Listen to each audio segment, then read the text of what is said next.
Good morning student, स्वागत है आप सभी का ऑनलाइन टेक क्लासेस पर। तो स्टूडेंट, लास्ट लेक्चर में हमने आपको थ्योरी पढ़ाई थी, ठीक है, थ्योरी पर डिस्कस किया था। अब देखते हैं हम ऑब्जेक्टिव क्वेश्चन। देखो कैसे मौलिक विद्युत का हमारा पहला चैप्टर चल रहा था, बेसिक इलेक्ट्रिसिटी, और इसमें ऑब्जेक्टिव क्वेश्चन देखते हैं पार्ट 1। ठीक है, कितने ऑब्जेक्टिव क्वेश्चन आज हम डिस्कस करते हैं।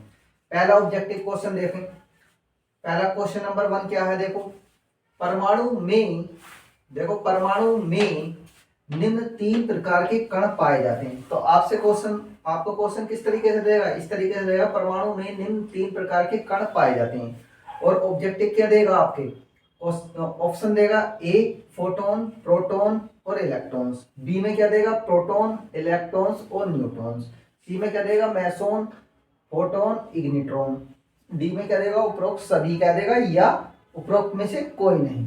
ठीक है, तो आपको चूज करना। तो हमने आपको बताया था, लास्ट लेक्चर में बताया था कि परमाणु में क्या होता है। देखो यहाँ ये कोई हमारा परमाणु है, ठीक है, ये परमाणु है हमारा। परमाणु के अंदर क्या होता है हमारा नाभिक, ठीक है, और नाभिक के अंदर क्या होते हैं हमारे प्रोटॉन प्लस न्यूट्रॉन, ठीक है।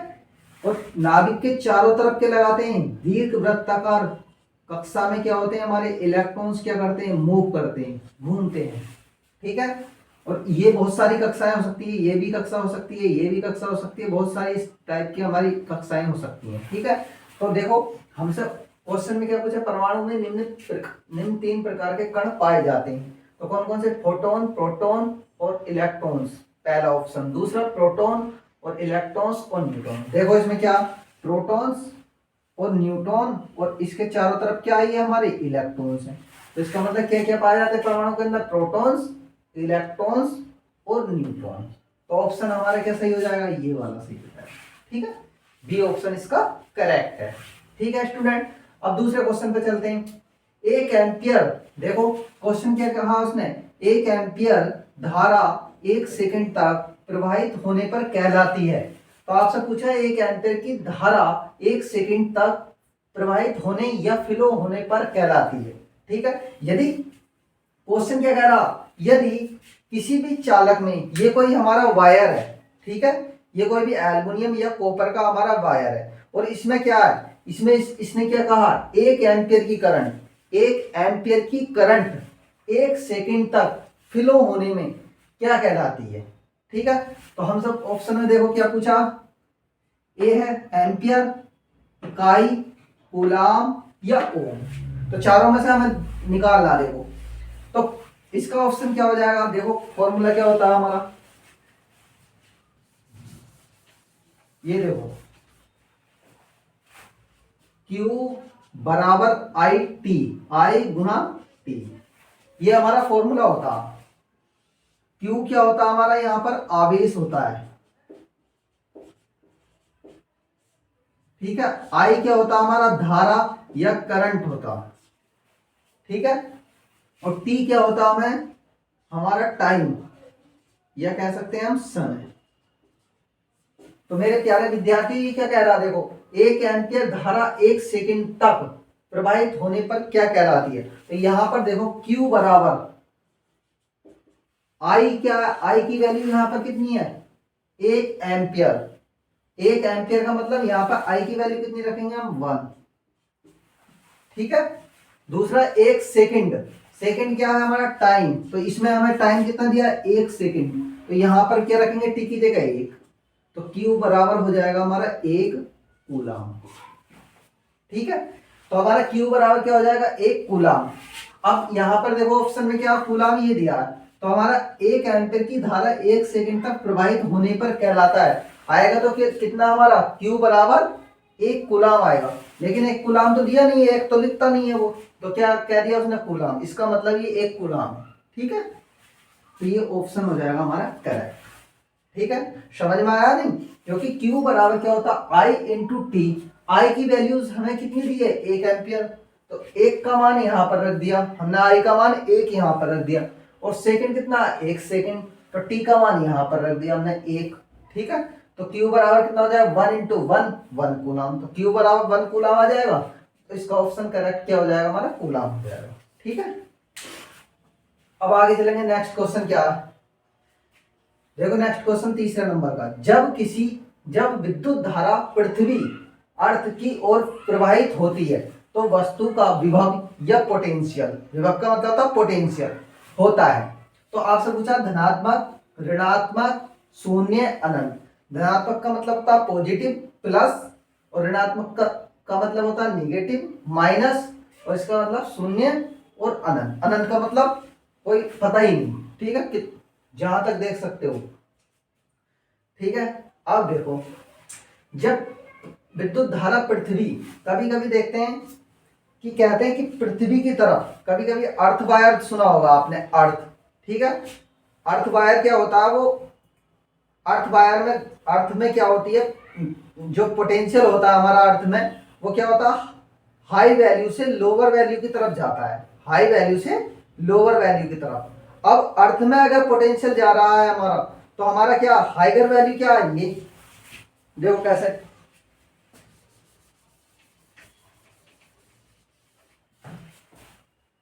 अर्थ में पोटेंशियल क्या जाता है पृथ्वी की तरफ, देखो पृथ्वी में पोटेंशियल जब भी फ्लो होगा, या विभव, विभव कह सकते हो, इंग्लिश में पोटेंशियल कहते हैं। तो ये हाइगर वैल्यू से या उच्च ऊर्जा स्तर से लोअर ऊर्जा स्तर की तरफ क्या होता है हमारा, जाता है, ठीक है। पोटेंशियल तो उच्च ऊर्जा स्तर से निम्न ऊर्जा स्तर की ओर अग्रसर होता है, अग्रसर होता है, ठीक है। तो पृथ्वी में विभव उच्च ऊर्जा स्तर से निम्न ऊर्जा स्तर की ओर अग्रसर होता है। उच्च का मतलब तभी तो होगा यदि हमारा क्या है, पॉजिटिव वैल्यू है, पॉजिटिव से निगेटिव की तरफ जा रहा है, इसका मतलब क्या, पॉजिटिव क्या हाइगर वैल्यूज है और निगेटिव क्या लोअर वैल्यूज है। तो इसका मतलब हमारा पॉजिटिव से हमारा निगेटिव की तरफ जा रहा है, तो उच्च ऊर्जा स्तर से निम्न ऊर्जा स्तर की, इसका मतलब उच्च का मतलब पॉजिटिव। तो यहाँ पर ऑप्शन में क्या आ जाएगा हमारा, धनात्मक आ जाएगा, ठीक है। और यही कह देता, जब विद्युत धारा पृथ्वी की ओर ना बहकर क्या हो जाएगा, पृथ्वी से किसी वस्तु की तरफ फ्लो होती है, तो हमारा क्या हो जाता है, ऋणात्मक हो जाता है, ठीक है। क्योंकि पृथ्वी से उल्टा जा रहा हमारा, क्योंकि लोअर ऊर्जा से हाइगर की तरफ, तो लोअर से हाइगर का मतलब क्या, लोअर निगेटिव से पॉजिटिव की तरफ, तो हमारा क्या हो जाता है, निगेटिव हो जाता है, ऋणात्मक। तो ये हमारा ऑप्शन बहुत आता है, ये क्वेश्चन हर एक एग्जाम में आता है, टीजी2 में भी आता है, यूपीपीसीएल का कोई भी एग्जाम हो, आईटीआई लेवल का कोई भी एग्जाम हो, उसमें बहुत ज्यादा पूछा जाता है ये क्वेश्चन। और ऐसा नहीं पूछता जब विद्युत धारा पृथ्वी की ओर फ्लो होती है, ऐसे नहीं पूछता, वो पूछता है कि जब विद्युत धारा पृथ्वी से किसी वस्तु की तरफ फ्लो होती है तब हमारा पोटेंशियल कैसा होता है, ये पूछता है वो। तो आपको ऋणात्मक, क्योंकि बुक्स में तो इस टाइप से दिया क्वेश्चन तो आप आराम से रट लोगे या याद कर लोगे, लेकिन वो यहाँ पे उसकी लैंग्वेज को चेंज कर देता है, ठीक है। तो यहाँ वस्तु का विभव पूछ लेता, वो किस रूप में पूछता कि हमारा क्या अर्थ से किसी वस्तु की तरफ, तब हमारा क्या होगा, ऋणात्मक होगा। और यदि विद्युत धारा पृथ्वी की ओर प्रवाहित होती है, वस्तु से पृथ्वी की ओर, तो हमारा पॉजिटिव होता है, धनात्मक, ठीक है। नेक्स्ट देखो क्वेश्चन नंबर 4, धारा प्रवाह या फ्लो, करंट फ्लो करने के लिए न्यूनतम आवश्यकताएं क्या क्या है। तो हमसे पूछा कि न्यूनतम आवश्यकताओं का मतलब होता है कि हमें अगर किसी भी सर्किट के अंदर हमें करंट फ्लो करनी है तो क्या क्या होना चाहिए, या हमें सिंपल फॉर्म में कहें कि हमें करंट को अगर फ्लो करना है तो हमें क्या क्या इक्विपमेंट होने आवश्यक हैं, ठीक है। तो सबसे पहले ऑप्शन क्या है, वोल्टेज स्रोत, चालक, अचालक तथा एमीटर। तो सबसे पहले मेरे प्यारे विद्यार्थियों, हमें यह पता होना चाहिए वोल्टेज सोर्स क्या होता है। वोल्टेज सोर्स का मतलब होता है जैसे बैटरी, जनरेटर, अल्टरनेटर, जो हमें एनर्जी दे सकते हैं, वोल्टेज सोर्स कहलाते हैं, ठीक है। और वोल्टेज सोर्स भी हमारे दो प्रकार के होते हैं, एक्टिव और पैसिव। ठीक है, अब देखो वोल्टेज सोर्स ये हो गया चालक, अचालक तथा एमीटर। चालक क्या होता है, जैसे कोई भी हमारा एल्युमिनियम का वायर हो गया या कॉपर का वायर हो गया या सिल्वर का वायर हो गया, वो चालक कहलाएगा। अचालक का मतलब क्या होता है, जिसे मैंने बताया था रबर, पेपर, प्लास्टिक, जिसमें करंट का फ्लो ना हो सकता हो, वो अचालक कहलाता है। ये क्या है, एमीटर। एमीटर का मतलब होता है एमीटर, एमीटर करंट को मेजर करने के लिए एमीटर का यूज किया जाता है। कि यदि हमारा ये क्या है, ये हमारा रूम है, अगर इसके अंदर हम बल्ब के अंदर ये बल्ब लगे हैं, दो बल्ब लगे हैं हमारे, या हमारा फैन लगा है, ठीक है, अगर इसमें करंट का मेजरमेंट करना तो कि कितने एम्पियर की करंट हमारी फ्लो हो रही है, तो हम कैसे फाइंड आउट करेंगे, तो हमें पता चलेगा कि हमें एमीटर लाना पड़ेगा। एमीटर के दो टर्मिनल्स होते हैं, उनको कनेक्ट करके हम क्या कर सकते हैं, मेजर कर सकते हैं। तो एमीटर का काम होता है हमारा करंट को मेजर करना। ये करंट को बताता कि कितने एम्पियर की करंट है, 2 एम्पियर की करंट फ्लो हो रही है या 1 एम्पियर की करंट या 3 एम्पियर की या कितने भी एम्पियर की करंट फ्लो हो रही है, वो उस पर प्रदर्शित हो जाता है संकेतक पर। ठीक है, अब देखो बी में वोल्टेज सोर्स मैंने बता दिया, जनरेटर जैसे बैटरी, ये ईटीसी क्या है, हमारे वोल्टेज सोर्स है। चालक बता ही दिया मैंने, एल्युमिनियम या कॉपर या सिल्वर, ईटीसी बहुत सारे हो सकते हैं चालक। ठीक है, वोल्टेज सोर्स, स्विच। स्विच क्या होता है, देखो जैसे ये ऑन और ऑफ करने का काम जो करता है वो स्विच करता है। जैसे हमने बल्ब को क्या करा, बल्ब का स्विच ऑन किया तो ऑन हो गया, बल्ब का स्विच ऑफ किया तो ऑफ हो गया। ऑन ऑफ का काम जो करता है वो स्विच कहलाता है। ठीक है, कि बल्ब को हमें क्या करना, बल्ब को हमें, बल्ब के द्वारा हमें रोशनी प्रदान करनी है तो हमें ऑन करना पड़ेगा, यदि बल्ब को बंद करना तो हमें ऑफ करना पड़ेगा। ठीक है, तो ये हो जाएगा। और प्रतिरोध मैंने क्या बताया था, प्रतिरोध मैंने लास्ट लेक्चर में 2-3 लेक्चर में मैंने डिस्कस किया था, क्या बताया था, प्रतिरोध का काम होता है प्रतिरोध। रोध का मतलब होता है, प्रतिरोध का मतलब अपोज करना, कि किसी भी इलेक्ट्रिकल सर्किट के अंदर यदि करंट फ्लो हो रही है तो उसका अपोज करता है। वो अलग अलग टाइप से कर सकता है, जैसे एल्युमिनियम मटेरियल्स है या कॉपर मटेरियल्स है, उसका इंटरनल प्रतिरोध होता है, वो उसके कारण भी कर सकते हैं, या अलग से भी हम कोई प्रतिरोध लगा सकते हैं, तो उसके कारण भी हमारा क्या करंट का अपोज करता है। कहने का मीन्स ये है कि करंट के अपोज करने को क्या कहते हैं, हम प्रतिरोध कहते हैं, या कह सकते हैं प्रतिरोध वह युक्ति है, वह डिवाइस है जो किसी भी इलेक्ट्रिकल सर्किट के अंदर करंट के फ्लो होने का अपोज करता है, प्रतिरोध कहलाता है। और इसका मात्रक ओम होता है या किलो ओम होता है। ठीक है, मेगा ओम भी होता है। तो छोटा मात्रक क्या होता है, ओम होता है, उससे बड़ा क्या होता है, किलो ओम होता है, और उससे भी बड़ा क्या होता है, हमारा मेगा ओम होता है। ठीक है, तो हमारे प्रतिरोध के बारे में भी आपको अवेयरनेस होना चाहिए। ठीक है, लास्ट लेक्चर में हमने डिस्कस किया। और डी ऑप्शन क्या दिया, उपरोक्त सभी। डी ऑप्शन क्या दिया है इन्होंने, उपरोक्त सभी। तो उपरोक्त सभी तो हो नहीं सकते। देखो अगर मैं किसी भी, मैं करंट को फ्लो करना चाहता हूं, तो हमने एक एल्युमिनियम वायर ले लो, कॉपर वायर ले लो, या सिंपल फॉर्म में कोई भी वायर, सिल्वर वायर ले सकते हैं। और वायर लेने के बाद यहां पर ये एक वायर है, देखो कैसे,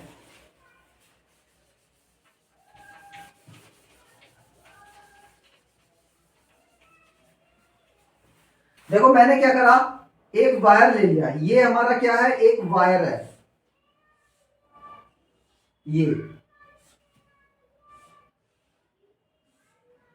तो मेरे प्यारे विद्यार्थी, मैंने क्या लगा दिया, इस पर एक वोल्टेज सोर्स लगा दिया, प्लस और माइनस। ठीक है, माना कैसे, मान लिया हमने, इसमें क्या है, इसका प्रतिरोध कितना, 2 ओम है। इंटरनल प्रतिरोध भी होगा इसका कुछ ना कुछ, क्योंकि हर एक मटेरियल्स का अपना एक प्रतिरोध जरूर होता है। ठीक है, तो इसका 2 ओम मान लिया मैंने। और यहां पर हमारी क्या है, 4 वोल्ट की बैटरी लगी है, 4 वोल्ट की बैटरी लगी है। अब हमारी करंट क्या होती है, करंट वो प्लस से और निगेटिव की तरफ फ्लो होती है। देखो प्लस से निगेटिव, तो करंट हमारी ऐसे फ्लो होगी, इस रूप में। ठीक है, प्लस से और माइनस। अगर इलेक्ट्रॉन्स की बात करते हैं, इलेक्ट्रॉन्स पर ऋण आवेश होता है, तो इलेक्ट्रॉन जिस डायरेक्शन में हमारी करंट फ्लो होती है, प्लस से माइनस, तो इलेक्ट्रॉन्स हमारे अपोजिट डायरेक्शन में फ्लो होते हैं, क्योंकि इलेक्ट्रॉन्स पर क्या होता है, हमारा ऋण आवेश होता है। इस ऋण आवेश के कारण क्या, जिस डायरेक्शन में हमारी करंट फ्लो होगी, करंट अगर इस डायरेक्शन में फ्लो हो रही है तो हमारी इलेक्ट्रॉन्स क्या है, इसके अपोजिट डायरेक्शन में फ्लो होंगे। ठीक है, तो ये ध्यान रखने वाली बात है। अब देखो इसमें, अब हमने ओम्स लॉ पढ़ा होगा, V बराबर आई आर। तो हमें R की वैल्यूज दी है, रजिस्टेंस दिया और वोल्टेज सोर्स हमें दिया, और करंट का मान अगर पूछ ले, किसी भी इलेक्ट्रिकल सर्किट के अंदर आपसे करंट का मान पूछ सकता है। यदि आपके घर के अंदर या रूम के अंदर जो भी बल्ब लगा है और उसके हमें क्या रजिस्टेंस पता है, मान लो उसका रजिस्टेंस कितना 2 ओम है और वोल्टेज कितनी आ रही है हमारी 4 वोल्ट आ रही है, तो हम करंट का मान कैसे ज्ञात कर सकते हैं कि ये बल्ब हमारा इतनी करंट ले रहा है। ठीक है, तो V बराबर आई आर, V बराबर आई आर, ये क्या होता है हमारा ओम्स लॉ होता है। ठीक है, ओम्स लॉ नाम क्यों रखा गया ओम्स, क्योंकि ओम्स नामक वैज्ञानिक थे, जॉर्ज साइमन ओम ने 1826 में ये नियम दिया था। ठीक है, V बराबर आई आर, तो यहां से देखो I बराबर क्या कर सकते हैं, V अपॉन R, और V की वैल्यूज हमें पता है कितनी 4 वोल्ट है, तो यहां पर 4 रख दो, और यहां पर कितना 2 ओम है, 2 दूनी 4, इसका मतलब 2 एम्पियर की करंट इस वायर के अंदर अंदर क्या हो रही है, फ्लो हो रही है। अब हम आपको क्या बताना चाहते थे कि धारा प्रवाह करने के लिए न्यूनतम आवश्यकताएं क्या क्या होनी चाहिए। तो मेरे प्यारे विद्यार्थियों, मैंने क्या लगाया, एक वायर लगाया, ओनली एक तार का यूज किया है, तीसरी चीज तो मैंने लगाई, और दूसरा क्या लगाया, एक वोल्टेज सोर्स लगाया। तो एक वोल्टेज सोर्स और एक वायर ओनली, ये दोनों चीज अगर हैं तो आराम से हमारी करंट फ्लो हो सकती है। तो हमें मिनिमम क्या चाहिए, देखो वोल्टेज सोर्स, चालक, अचालक तथा एमीटर, इन तीनों की जरूरत नहीं है। एक वोल्टेज सोर्स और एक चालक, इन दोनों से ही हमारा क्या हो जाएगा, काम चल जाएगा। तो ये हमारा क्या हो जाएगा, आंसर हो जाएगा, तो ऑप्शन बी। ठीक है, समझ में आया होगा। इसी प्रकार क्या क्वेश्चन नंबर 5 है, देखो विद्युत धारा की उपस्थिति का आभास होता है। विद्युत धारा की उपस्थिति, तो उपस्थिति से समझ रहे होंगे कि उपस्थिति अगर है तो हम कैसे पहचाने कि इसके अंदर विद्युत धारा फ्लो हो रही है। ठीक है, तो इसमें 3 प्रभाव होते हैं हमारे, एक होता ऊष्मीय प्रभाव, एक चुंबकीय प्रभाव, एक रासायनिक प्रभाव। अगर ये तीनों प्रभाव उसके अंदर है तो हम पहचान सकते हैं कि हाँ भाई इसके अंदर क्या इलेक्ट्रिसिटी फ्लो हो रही है। तो कह सकते हैं चमकने से, ठीक है, या विद्युत झटके से, या उपरोक्त में से कोई नहीं, या उत्पन्न प्रभावों से। तो उत्पन्न प्रभाव कौन कौन से थे, मैंने बताया, एक तो ऊष्मीय प्रभाव होता है, किसी भी चालक के अंदर अगर करंट फ्लो होती है तो उसमें प्रभाव भी होता है, चुंबकीय प्रभाव भी होता है, और हमारे क्या है इलेक्ट्रोलाइट्स के अंदर अगर फ्लो हो रही है तो हमारा रासायनिक प्रभाव भी होगा। तो इलेक्ट्रिसिटी जब भी फ्लो होगी किसी भी उसके अंदर तो क्या हो जाएगा हमारा उत्पन्न प्रभावों के कारण। तो क्या हो जाएगा ऑप्शन उत्पन्न प्रभावों से। तो हम पता लगा सकते हैं कि विद्युत धारा की उपस्थिति का आभास कैसे होता है, हमारा उत्पन्न प्रभावों से होता है। नेक्स्ट क्वेश्चन देखो 6 नंबर का, धारा के 3 प्रभाव क्या हैं, धारा के या करंट के 3 प्रभाव कौन कौन से हैं। तो ऊष्मीय प्रभाव, चुंबकीय प्रभाव, विद्युत झटका। तो आपसे क्वेश्चन पूछेगा धारा के 3 प्रभाव कौन कौन से हैं, तो ऊष्मीय प्रभाव दे देगा, चुंबकीय प्रभाव दे देगा, विद्युत झटका दे देगा। दूसरे ऑप्शन में क्या देगा, ऊष्मीय प्रकाश उत्पन्न करना या चुंबकीय। तीसरा क्या देगा, ऊष्मीय या चुंबकीय या रासायनिक, उपरोक्त सभी। तो मैंने क्या बताया, किसी भी चालक के अंदर अगर करंट फ्लो होती है तो सीधी सी बात है वो अपने इंटरनल रेजिस्टेंस के कारण कुछ ना कुछ उस करंट के फ्लो होने का अपोज करेगा। मान लो इसका क्या है, कुछ भी रेजिस्टेंस है, 4 ओम रेजिस्टेंस है इस वायर का, ये एक वायर है, एल्युमिनियम वायर मैंने मान लिया, ठीक है, या कॉपर वायर मैंने मान लिया ये। तो अगर इसका इंटरनल प्रतिरोध 2 ओम या 3 ओम है तो क्या करेगा, ये करंट के फ्लो होने का अपोज करेगा। जब अपोज करेगा किसी भी चीज का तो वहां पे कुछ ना कुछ ऊष्मा उत्पन्न होगी, ऊष्मा उत्पन्न होगी तो ऊष्मा के कारण क्या हो जाएगा, ऊष्मीय प्रभाव हो जाएगा। जब किसी भी चालक में करंट फ्लो होती है तो उसके चारों तरफ एक चुंबकीय क्षेत्र भी उत्पन्न होता है। चुंबकीय क्षेत्र का मतलब क्या होता है कि ये कोई वायर है, अगर आप इसके पास में अपना हाथ लाओगे या कुछ इसकी मेटल लाओगे इसी प्रकार, तो उसमें भी वही प्रभाव होने लगेगा जो इस वायर के अंदर है। जैसे इसके अंदर करंट फ्लो हो रही है तो आपको क्या मैग्नेटिक क्षेत्र होगा इतना, कि कहते हैं ना कभी कभी क्या होता है, कहीं पोल लगा होता है, स्टील पोल्स होते हैं, या फिर हमने टावर्स देखे होंगे, उस पर लिखा होता है कि खतरे का निशान लगा होता है उस पर कि 440 वोल्ट है, इससे ऊपर जाना मना है। क्यों? क्योंकि आप अगर उससे ऊपर जाओगे तो मैग्नेटिक क्षेत्र के अंदर आ जाओगे, जिससे कि आप पे क्या इलेक्ट्रिसिटी प्रभाव डालने लगेगी। एक कंडीशन ऐसी आ जाएगी, यदि आप उसके ज्यादा ही पास जाओगे तो आपको ऐसी उठा देगी। ठीक है, तो ये क्या हो जाएगा, हमारा चुंबकीय प्रभाव हो जाएगा। रासायनिक प्रभाव जैसे हमारा बैटरी के अंदर होता है, तो उसमें हमारा रासायनिक प्रभाव, तो तीनों ही प्रभाव हमारे क्या होते हैं, धारा के तीन प्रभाव कौन कौन से होते हैं, एक तो ऊष्मीय प्रभाव होता है, एक चुंबकीय प्रभाव होता है, और एक रासायनिक प्रभाव। ठीक है, समझ में आए होंगे।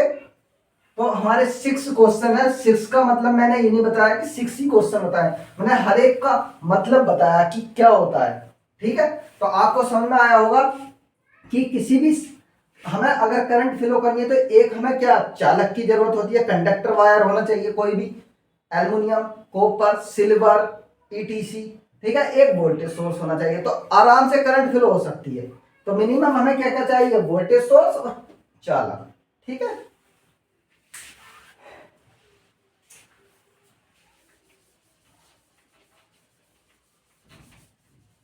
ठीक है, तो मेरे प्यारे विद्यार्थी ये सारे क्वेश्चन आपको समझ में आए होंगे, और यदि कोई सा क्वेश्चन समझ में नहीं आता तो आप कमेंट करके बताएंगे मुझे, या फिर आप रिटर्न कर देंगे। ठीक है, अब देखते हैं आगे, देखते हैं और लेते हैं एक दो क्वेश्चन। थोड़ा देखो लिखकर इसलिए पढ़ाया जाता है क्योंकि टाइम लगता है, तो वीडियो बहुत लॉन्ग हो जाएगी, इसलिए पहले ही लिख लिए जाते हैं कुछ क्वेश्चन, जिससे कि मेरी वीडियो थोड़ी सी कम टाइम की बने।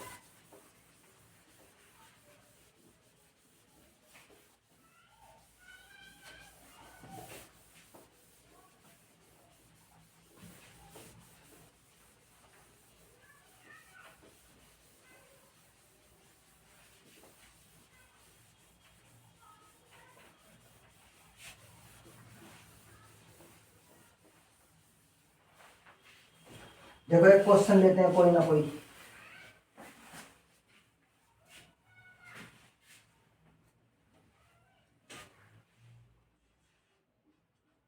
क्वेश्चन नंबर 7, एक न्यूमेरिकल ले लेते हैं। जब एक विद्युत हीटर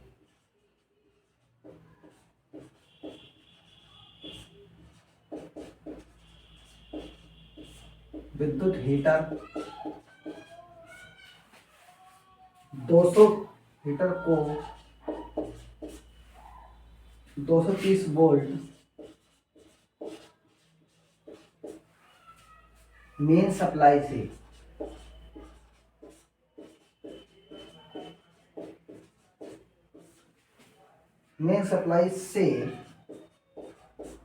संयोजित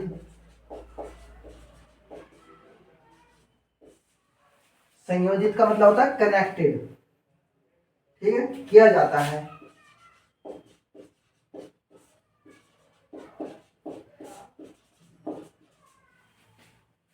तो वह 7.5 एम्पियर विद्युत धारा लेता है।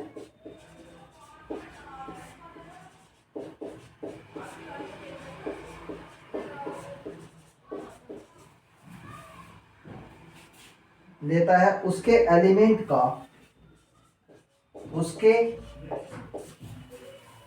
एलिमेंट का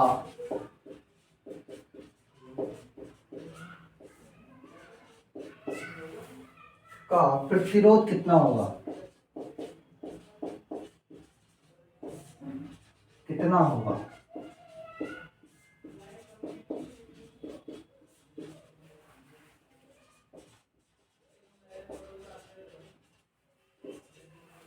ठीक है।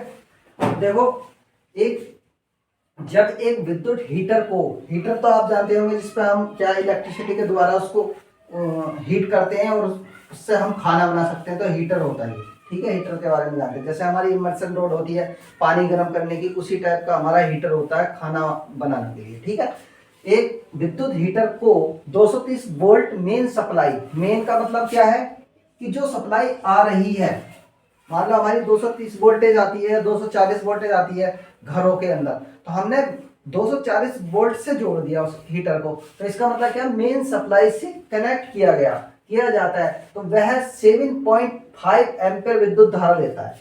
तो कितनी करंट लेता है, हमारी 7.5 एम्पीयर की विद्युत धारा लेता है। उसके एलिमेंट का प्रतिरोध ज्ञात कीजिए। एलिमेंट का मतलब होता है कि जो उसके अंदर क्वाइल्स है, देखो कैसी क्वाइल्स है, उसके अंदर एक इस तरीके की रजिस्टिव क्वाइल्स है, इस तरीके से, तो घुमा फिरा कर जिस तरीके से उसका डिजाइन किया गया उसके अंदर प्रो दे देंगे, और प्रोने के बाद क्या हम ये कर देते हैं, इस पर प्लस और इस पर माइनस, इसको हम वोल्टेज सोर्स के द्वारा जोड़ देते हैं। वोल्टेज सोर्स, अब इसने क्या कहा, देखो इसके अंदर मेन सप्लाई का मतलब 230 वोल्टेज, 230 वोल्ट मेन सप्लाई, तो ये टर्मिनल सही है, तो इस पे हमने क्या कर दिया, बाहर से जोड़ दिया, और ये एलिमेंट्स क्या हो जाएगा, हमारा हीट हो जाएगा, हीट हो जाएगा, ऊष्मा प्रदान करेगा, गर्म हो जाएगा, फिर इस पे हम खाना बना सकते हैं। ठीक है, तो ये क्या होता है, एक रजिस्टिव वायर होता है, रजिस्टिव। ठीक है, तो समझ में आएगा हीटर के बारे में। ठीक है, अब देखते हैं क्वेश्चन क्या कह रहा है। इसे पूछा क्या हमसे पूछा है कि प्रतिरोध की गणना करनी है। कोई भी हमारा वायर है, नाइक्रोम वायर यूज होता है, इसके अंदर क्या होता है, हमारा नाइक्रोम वायर का यूज होता है, क्योंकि नाइक्रोम वायर की क्या है, हमारा टेम्परेचर ज्यादा सहन करने की शक्ति होती है। ठीक है, रेजिस्टेंस भी उसका ज्यादा होता है, इसलिए हम हाईली रेजिस्टिव सर्किट है जिसका प्रतिरोध ज्यादा होता है, उस एलिमेंट को हम हीटर के अंदर यूज करते हैं। ठीक है, अब देखो, जब एक विद्युत हीटर को 230 वोल्ट का मतलब V दे रखा हमें, 230 वोल्ट, जब भी हम कोई न्यूमेरिकल का सॉल्यूशन करते हैं, सबसे पहले हम उसके अंदर क्या क्या वैल्यूज दी हैं उसको हम एक तरफ लिख लेते हैं। ठीक है, तो हमारे पास वोल्ट में क्या है, V बराबर 230 वोल्टेज दिया, दूसरा क्या है, एम्पियर विद्युत धारा दी है, तो सीधी हमारी क्या आ जाएगी, I कितना, 7.5 एम्पियर। ठीक है, दूसरा क्या पूछा हमसे, तीसरा पूछा क्या है, एलिमेंट का प्रतिरोध ज्ञात करना, कि कितने ओम का हमारा रेजिस्टेंस का वायर लगा है उसके अंदर, तो हमारा आर की वैल्यूज। ठीक है, प्रतिरोध। अब हमें पता है ओम्स लॉ क्या कहता है, ओम का नियम, ये डायरेक्टली कह सकते हैं हम, V बराबर हमें पता होना चाहिए, V बराबर आई आर, और हमसे पूछा क्या, R की वैल्यू, R बराबर V अपॉन आई, और V की वैल्यू कितनी है हमारे पास, 230 वोल्ट है, अपॉन 7.5 किसकी वैल्यू हमारे पास, अब देखो यहां से पॉइंट के बाद कितने अंक है हमारे, एक पॉइंट हटाओ, यहां से एक अंक जीरो बढ़ाओ, तो R बराबर कितना हो जाएगा, V upon I upon 2300 upon 7500, और ये ओम में आ जाएगा। तो आप कैलकुलेट भी कर सकते हैं इसको, ये मान के चलो पॉइंट में आएगा। ठीक है, तो इस तरीके से हम इसको कैलकुलेट कर लेते हैं, क्योंकि मार्कर खत्म हो गया, काम नहीं कर पा रहा। ठीक है, तो मेरे प्यारे विद्यार्थियों, समझ में आया होगा, इसको कैलकुलेट कर लेना आप, किसी अपने आप ही करना, देखो कैलकुलेटर वगैरह से नहीं करना, क्योंकि आपको ही सोल्व करना पड़ेगा। ठीक है, तो समझ में आया होगा, तो ठीक है, आगे चलते रहेंगे, इसी प्रकार से क्लास लेते रहेंगे। ठीक है, नमस्कार, धन्यवाद।